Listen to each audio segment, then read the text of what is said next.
안녕하세요. 반갑습니다. 오늘 예수는 역사다. 11번째 시간. 사라진 시체의 증거. 예수님께서 부활하셨기 때문에 예수님의 시체를 찾을 수 없다라는 논지이고요. 그리고 이것에 대한 끊임없는 예적부터의 도전에 대해서 오늘의 11가에서는 다루고 있습니다. 시간이 그렇게 충분하지 않으니까 제가 강의를 녹화할 시간이 빠르게 진행하도록 하겠습니다. 우선 이 부활이 없는 기독교는 생각을 할 수가 없죠. 참으로 우리가 이 기독교의 가장 큰 능력과 힘, 우리에게 주신 이 신앙함의 힘은 영원한 하나님의 나라가 우리에게 임하게 될 것이고, 우리도 하나님 계신 곳에서 영원토록 그를 찬미 찬양하며 살아가게 될 것이라는 것이 우리에게 위로가 되고 힘이 되고 능력이 된다는 것을 누구나 다 생각을 하고 있습니다. 예수천국, 불신지옥, 이 간단한 진리가, 그리고 그 영원한 천국이 우리가 육체로는 죽어지지만 그러나 주님 오시는 그날에 부활하게 될 것이다. 물론 우리가 죽게 되면 우리의 영은 하나님께서 계신 곳으로 갑니다. 그렇게 가지만 완전한 천국에 이르게 될 것이다. 이 육신으로도 부활하게 될 것이다. 라는 것이 우리에게 참 위로가 되고 능력이 되는 것인데, 그 부활의 첫 열매이자 증거로 예수님께서 부활하셨음이 우리에게 이 사실에 대한 증거가 되는 거예요. 그런데 만약에 부활이 없다면, 예수님의 시체가 그리하여 사라진 것이 아니라면, 부활이 없는 것이라면 우리 신앙은 가짜가 되는 것이지요.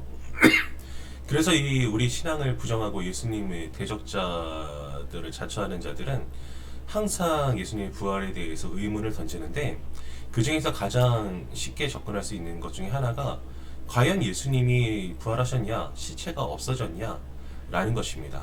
정말로 예수님이 예수님의 시체가 없어졌냐라는 그 사실에 대해서 전제가, 정말로 예수님의 시체가, 시신이 무덤에 묻혔는가라는 것이죠. 당시에 이 십자가형에 처해진 이들의 죽음 이후의 처우를 보면은 십자가에 달려서 그냥 새의 먹이가 되는 경우들이 굉장히 허다했고, 그리고 묻힌다 한들 땅바닥에 묻히게 되는 경우들, 그냥 돌 입구가 있는 그런 동굴 무덤에 제대로 장사되는 것이 아니고 그냥 땅에 매장되는 경우가 많았다고 해요. 그래서 예수 세미나라고 전에 우리가 살펴봤던 이 복음서를 믿지 않는 그 사람들의 경우에, 그 중에서 존 도미닉 크로산이라는 사람은 예수님의 시체가 없어졌다면 그것은 들깨들이 한 일이다. 왜냐하면 돌무덤에 이제 입간되듯이 들어가신 것이 아니고 땅에 묻혔으니까 들깨들이 예수님의 시신을 파먹어서 없어진 것이다 라고까지 그렇게 이야기를 해요.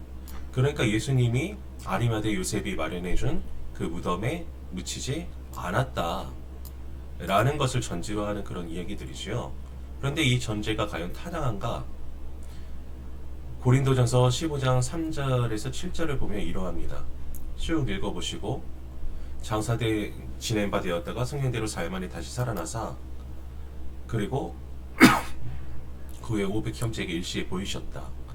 그리고 대다수는 살아있고 어떤 사람은 잠들었으며, 이 고린도전서 15장이 가장 우리 복음서를 제외한 오래된 전승이라고 할 수 있는데, 여기에서 분명히 말하고 있는 바 대다수는 살아있다는 거예요. 고린도전서는 고린도 교회에 보낸 사도 바울의 서신입니다. 이 서신이 당시 교회에서 읽혀졌어요.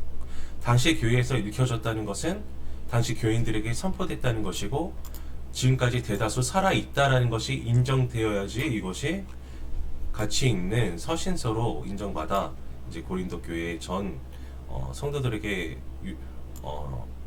읽혀졌겠죠. 그런데 그랬음에도 불구하고 아무런 이 고린도전서에 대한 저항이 없었다는 것은 장사되었다.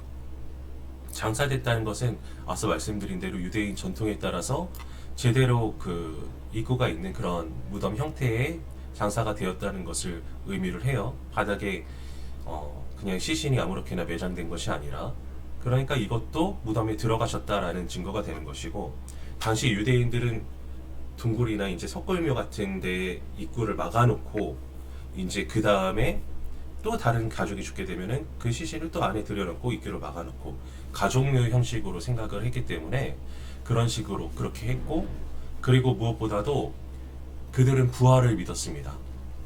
유대인들은 부활을 믿었는데 하나님의 영원한 나라가 영원한 다윗의 왕국 같은 것이 그들이 사는 땅에 임할 것이라고 생각을 했어요. 이미 그렇게 생각을 했는데, 그렇게 되면은 자기들의 이제 육신은 죽게 되는데 어떻게 될 것인가? 그럼 주님이 영원한 구세주가 하나님이 하나님의 나라를 이루실 때 자신들의 육신은 부활하게 되지 않을 것인가? 라는 그런 부활 신앙이 있었어요. 그래서 그 외장의 형태도 시신을 이제 가족별로 모아놓고, 그리고 그들의 땅을 유업으로 얻는 것을 굉장히 중요하게, 천국을 유업으로 받듯이 중요하게 여기는 문화가 있었는데, 그런 문화 속에서 장사되는 것은 그런 석굴에 들어가고 땅에 아무렇게나 매장하는 것이 아니라 가족묘에 들어간다는 그런 개념이 있는데, 그런 장사가 되었다라는 기록인 거죠. 그렇게 장사되었다는 기록이고, 그리고 이 사실을 알고 있는 사람들이 아직도 있어요. 그리고 이 사실에 대해서 현재 이 고린도 교회에 선포가 됐는데 여기에 대한 저항이 없고 이 사람들이 신앙했습니다. 그렇다면 이것은 예수님이 무덤에 묻히셨다는 이 자체로도 강한 증거가 되는 거죠. 그리고 마가복음의 기록에 예수님이 장사되셨다고 기록이 되어 있는데 이게 AD 37년의 기록이에요. 그리고 마가복음의 특징은 굉장히 짧게 사실들만 딱딱딱 나열하고 있는 순차적 기록이라 뒤에도 보긴 하겠지만 마가복음이 왜곡되거나 꾸며질 가능성은 거의 없습니다. 그렇기 때문에 이런 정황들로 예수님 무덤에 묻히셨다라는 기록은 사실로 보여지고요. 우리는 물론 믿지만, 그리고 그렇다면 이제 예수님께 무덤을 제공한 아리마대 사람 요셉이라는 사람은 실존 인물인가? 그런 의심을 가져요. 사내들인 공의원이라는 것은 이 신앙 공동체에 책임 있는 자들 중에 한 명이라는 거죠. 오늘 따지면 뭐 총회 회원 이런 느낌이에요. 교회 총회 회원. 그런데 이 사람이 예수님 십자가형에 동의한 자가 아니냐?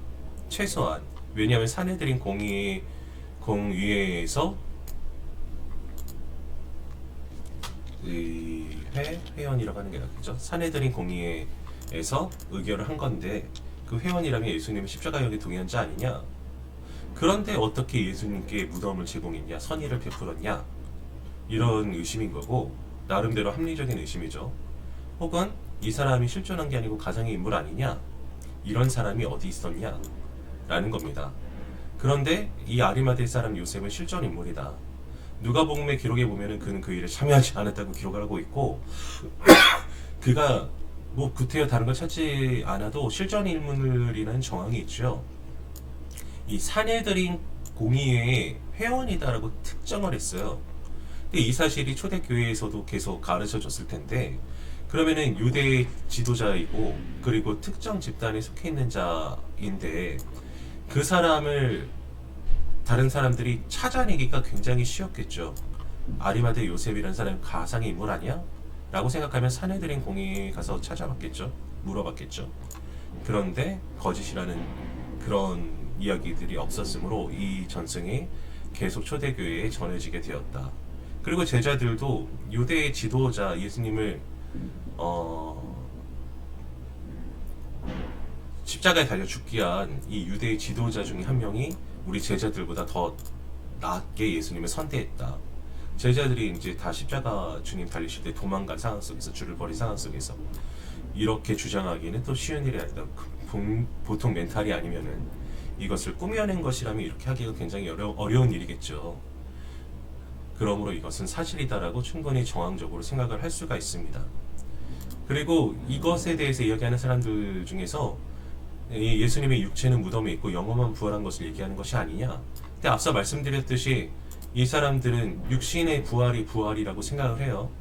이 육신으로 이 땅에 하나님 나라가 임한다고 생각했기 때문에 유대인의 문화적 배경 속에서 이렇게 생각하고 주장했다는 것은 사실이 아니라는 거죠. 유대인의 부활사상은 육체를 포함하고 있습니다. 그리고 그렇게 되다 보니까 예수님의 십자가 사라졌다라는 것이, 그렇다면은 빼돌린 거 아니냐, 이 군병들이 무덤을 지켰냐, 라는 파수꾼에 대한 논쟁이 있습니다. 잠이 들었거나 뇌물이 매수되거나. 근데 이런 논쟁이 있었다는 것 자체가 야 잠이 들었을 거야, 뇌물에 매수됐을 거야 라는 이 논쟁 자체가 파수꾼이 실제로 있었다는 것을 의미하죠. 그리고 실체가 없어질 경우에 그 로마 군병들은 굉장히 곤란에 처하게 돼요. 자기가 죽을 수도 있는. 그래서 바울이 있을 때 감옥문이 열리게 되자 그 파수꾼들이 자살하려고 했다라는 그런 기록도 복음서에 기록이 있을 정도로 그게 문화라는 거예요. 굉장히 곤란에 처하게 됩니다. 죽을 정도로. 그런데 그걸 이렇게 했을 이유는 없죠. 잠이 들거나 뇌물에 매수됐다고 자신들의 생명이 더 소중하잖아요. 이런 것보다. 이렇게 하니까 이 사람들이 로마 군병이 아니고 이 사설 그 사내들인 공의가 고용하고 그 조직에 속해 있는 그런 파수꾼 아니냐라고 보시는 분들도 있는데, 그렇게 될 경우에 더 중요하죠.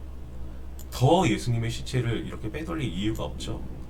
이 부활이라는 것에 대해서 생각을 하고 있었을 터이니 예수님이 평소에 어떤 주장을 하셨는지 제자들도 제대로 믿고 생각하지 못했지만 예수님께서 항상 본인이 죽게 될 것이고 살아나게 될 것이다 라는 그런 생각을 가지고 계시므로, 그리고 그런 예수가 죽었다라는 이런 부활 사상에 대한 반박이 아니더라도 예수가 죽었다, 너희 예수는 무기력하다라는 것을 증명하기 위해서 예수의 시체를 두고두고 보관하며 그의 무덤을 전시해야 될 이유가 있는데, 이 사내들인 공예 즉 유대인 지도자들이 고용한 파수꾼이라면 더 예수님의 시체를 유기할 이유가 없다는 겁니다. 근데 복음서에 좀 다른 기록들이 있어요. 마태복음, 마가복음, 누가복음으로 나눠봤는데, 이제 새벽녘 무덤에 대한 묘사가 무덤 앞에 큰 돌이 있고 지진이 있었고 천사들이 하늘에서 내려와 돌을 굴렸다라는 정황까지도 마태복음에는 기록되어 있는데, 마가복음에는 이미 돌이 굴려졌고 해돋는 즈음에 무덤에 도착했다. 그리고 누가복음에서는 이른 새벽에 도착했고 이미 굴려진 돌을 발견했다. 그래서 이게 다른 거 아니냐? 최소한 이미 굴렸고 굴려졌다라고 한다. 그리고 천사들의 위치가 무덤 밖에 있는, 그리고 돌 위에 앉은 그런 천사들이 있다. 그리고 무덤 밖에 있는 돌 위에 앉은 천사가 있었고, 마가복음에서는 한 청년이 무덤 안에 있었고, 그리고 누가복음에서는 두 사람이 무덤 안에 있었다. 그리고 무덤의 여자들이 막달라 마리아, 또 다른 마리아, 막달라 마리아, 또 다른 마리아, 살로메, 막달라 마리아, 또 다른 마리아, 요한나 다른 여자들. 이렇게 다른데 이 같은 이야기 맞냐? 라고 이야기를 합니다. 근데 이건 복음서 기록에 대한 이해가 좀 필요하죠. 문학적 배경이나 문화적 배경. 일단은 이 마태복음이나 복음서들을 부정하는 사람들이 고대 문헌을 대할 때 대하는 태도를 복음서에 같이 적용을 한다면 이런 사실들은 조금도 문제가 되지 않는다. 왜냐하면은 어찌되었던지 예수님의 무덤이 비어 있었다라는 공통된 주장을 하고 있기 때문에 오히려 이 믿지 않는 사람들의 주장에 의한다면은 공통된 주제인 예수님의 무덤이 비어 있었다라는 사실은 진리가 되는 거고요. 그러나 우리는 신앙하는 사람들이기 때문에 이 성경은 조금도 이제 다름이 없는 진리라는 것 때문에 오히려 믿는 사람들에게 이게 혼란이 올 수가 있는데, 생각해 보면은 이 복음서는 역사적 기록이 아니에요. 역사적 기록이 아니고 신앙적 기록입니다. 그러면 오류가 있냐? 오류가 있는 것이 아니고 세세하게 다 적거나 시간 순으로 빈틈이 없이 다 기록할 이유가 없다는 거죠. 예를 들어서 이 마태복음에서는 천사가 하늘에서 내려와 돌을 굴렸다라는 것인데, 이미 돌이 굴려져 있었지만 천사가 하늘에서 내려와 돌을 굴렸다라는 설명이 될 수가 있는 것이고, 그리고 그런 정황들이 자세하게 기록이 되는 것이죠. 그리고 해돋는 즈음이나 이른 새벽이나 사실 표현이 다를 뿐이지 같은 시기를 말하고 있는 것이며, 그리고 큰 지진이 있었다라는 것이 구태여 여기 기록되지 않을 수 있어요. 아까 말씀드렸듯이 마가복음은 간결하게 기록을 했고 누가복음에서 그것 자체로 크게 중요하게 생각하지 않았을 때, 예를 들어서 예수님 요셉의 때에 야곱의 가족이 70인이 애굽으로 피했다라는 기록과 77인이 애굽으로 피했다 라고 할 때 77인이라는 구체적인 기록이 더 맞는 것으로 보죠. 그렇다면 70인이라는 기록은 틀린 것이냐? 그것이 아니고 70여 명이 들어갔는데 중요한 건 요셉의 가족, 야곱의 가족이 애굽으로 하나님의 은혜로 피하게 되었다라는 것이 초점이 있기 때문에 그런 세부적인 것에 크게 중요하게 여기지 않는 경향이 있는 겁니다. 그런 것을 봤을 때 이걸 종합해 보면은 무덤 밖에 돌이 앉고 한 청년이 무덤 안에 있으면은 두 사람이 이제 무덤 안에 시간적인 순서에 따라서 앉았다가 들어왔을 수도 있는 거죠. 아니면 두 사람이 무덤 안에 있다 한 사람이 나가서 돌이 앉았을 수도 있을 것이고, 이게 한 사람이 모사가 됐다고 두 사람이 부정이 되는 건 아니에요. 그리고 적어도 여기에서는 막달라 마리아 또 다른 마리아는 계속 공통이 되죠. 주요 인물들에 대한 기록이 있었을 뿐이지, 여기 살로메가 추가되었고 요한나 다른 여자들이 추가가 됐을 뿐이지, 이 두 사람이 기록이 되었다고 다른 여인들이 부정이 되는 것은 아니에요. 이게 문학적 배경이 문화적 배경이 그러하다, 그런 것들에 대해서 이해를 했을 때 이 달라 보이는 기록들이 달라서 진리가 아니다 라고 할 수 있을 상황들은 아니라는 거죠. 그리고 이 정황들이 드러내고 있는 것은 예수님의 무덤이 비어 있었다 라는 이 사실에 대해서 일치를 이루고 있다는 것입니다. 그렇다면 왜 여자들이 증인이 되었냐, 이 사람들을 믿을만 하냐? 사실 이 여자 증인이라는 것은 당시 문화상 여자를 숫자도 세지 않았죠. 그렇기 때문에 이 주장을 해서 꾸며낸 것이라면 여자 증인은 크게 도움이 안 될 수도 있는데, 그때의 여자 증인들로 기록을 했다는 것이 오히려 신뢰성을 가지고 있고, 그리고 이 여자들이 구태여 예수님의 무덤에 갈 이유가 있냐? 당시에 그 시체 향품으로 채우는 일들이 문화였는데, 예수님 사랑했던 마음으로 그 여인들일수록 더욱더 그럴 수 있었다는 것이죠. 그리고 당시 설교자들이 무덤이 비었다고 왜 강조하지 않았냐 라고 하는 분들도 있는데, 예수님에 대해서 설교를 하면서 예수님이 부활하셨다는 사상에 대해서 말을 하지 않은 설교자들이 없어요. 그러니까 예수님 무덤이 비었다는 것은 예수님 무덤이 비었습니다 이렇게 말을 하지 않았을 뿐 전제가 되어 있는 사실인 거죠. 그리고 이 크레이그 박사가 이 책에서 이 이야기들을 설명하고 있는 크레이그 박사가 정리한 것이 아까 말씀드린 고린도전서 15장이 초기의 전승인데, 굉장히 초기의 전승으로 이것이 초대교회에 전해졌을 때 아직 예수님이 십자가에 달려 돌아가실 때 모습을 본 살아있는 사람들이 있었는데 이 사실이 전승되었다라는 것이 이 자체로도 증거가 되는 것이고, 반발이 없었고 교회가 확장됐다는 것이, 그리고 감히 교회에 이 사실들이 이렇게 기록이 됐다? 거짓이라면 그건 말이 안 되는 상황이죠. 실제로 여전히 살아있는 사람들이 있었는데 말이죠. 그리고 예수님이 부활하셨다라고 하신 그 도시에 이제 예루살렘 주변이겠죠. 예루살렘 교회가 생겼어요. 그러면 예수님의 부활이 거짓이라면 그것을 얼마든지 가서 찾아볼 수 있고, 그리고 이것에 대한 반발을 유대인들이 할 수 있었을 텐데, 그것에 대해서 예수의 시체가 없어졌다는 것이 거짓이다라고 말하는 사람은 없었던 것이죠. 유대인들의 논객들도 예수님의 시체가 누군가 빼돌렸다라고 얘기하지 없어졌다는 것을 거짓이라고 하지 않아요. 그러니까 이 자체로 이제 시체가 없어졌다는 증거가 되고, 그럴 정황이 있는데 이 부활한 도시 교회가 생겼다는 것은 이 자체로 사실이라는 것과, 그리고 마가의 기록의 특징, 사실을 간결하게 기록하는 특징, 그리고 굉장히 초기에 주 37년에 기록된 이 사실, 아직도 예수님이 십자가에 달려 가셨을 때쯤에 있던 사람들 중에 생존해 있는 사람들이 있었던 이때에 이 기록이 조작되거나 아니면 다른 전설 같은 걸 접목해서 변화되었을 가능성은 없다라고 볼 수 있는 것. 그리고 방금 말씀드린 마가의 간결한 이야기, 톤, 그리고 여인들의 발견에 대한 기록들.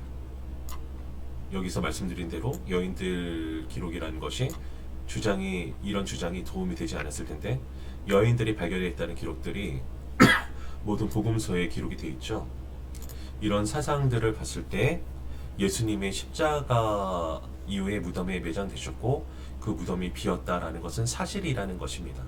그리고 그의 반박에 따라서 여인들이 무덤을 착각한 거 아니냐?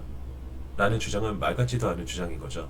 왜냐하면 정말로 예수님의 무덤을 여인들이 착각했을 경우에 예수님을 죽이고 그리고 예수님의 무덤이 어디 있는지 알아. 파수꾼을 보냈던 유대인 지도자들이 그 무덤이 어디 있는지 알아요. 그렇기 때문에 예수가 부활하셨다라고 했을 때 아닌데 예수의 무덤 여기 있어서 시체 있는데 라고 얼마든지 반정을 했을 텐데 그러지 않고 예수님의 시체는 너희들이 빼돌렸잖아 라고 이야기했기 때문에 오히려 이것이 증거가 된다는 것입니다. 오늘도 동영상으로 강의를 남겼고요. 다음 주에는 제가 수련회가 있어서 동영상으로나마 남길 수 있을지 아닐지 잘 모르겠어요.